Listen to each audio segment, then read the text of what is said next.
Часть жителей дома на улице Бакиур-Манче в Нижнекамске пришлось эвакуировать из-за соседа, который предположительно курил в квартире. На втором этаже 20-этажного дома произошел пожар. Огонь уничтожил жилое помещение и мебель. Чем все закончилось, расскажет Алия Хайруддинова. На эвакуацию сейчас эвакуируют будут людей. Кого? Нас? Всех. Скорее всего, всех будут эвакуировать. Долго будут тушить.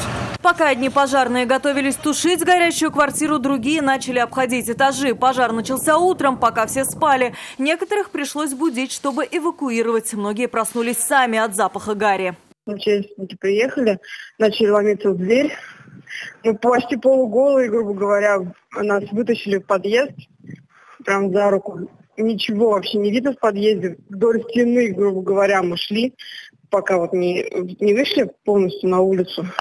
Ничего не видно было. Сам же хозяин, увидев огонь, поспешил самостоятельно покинуть горящее здание. Его встретили спасатели и оказали квалифицированную помощь. Огонь приехало тушить несколько пожарных расчетов. В результате возгорания в однокомнатной квартире сгорела мебель. Площадь возгорания составила 12 квадратных метров. Пострадавших нет. На данный момент проводится проверка по установлению причины пожара.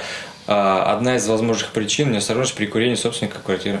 Сейчас родственники хозяина квартиры разгребают пепелище, а жилищники скоро приступят к ликвидации последствий пожара во всем доме, так как дым закоптил практически весь этаж. Мы насчет пожара с домоуправлением разговаривали, обследовали вместе и решили до Нового года, чтобы во втором этаже на левом крыле капитальным способом отремонтировать полностью вот это место. И стены, и потолок, и линолеум посмотрим. Точную сумму ущерба еще только предстоит подсчитать. Алия Хайруддинова, Александр Комаров, Фахри Исламов. Вызов 112.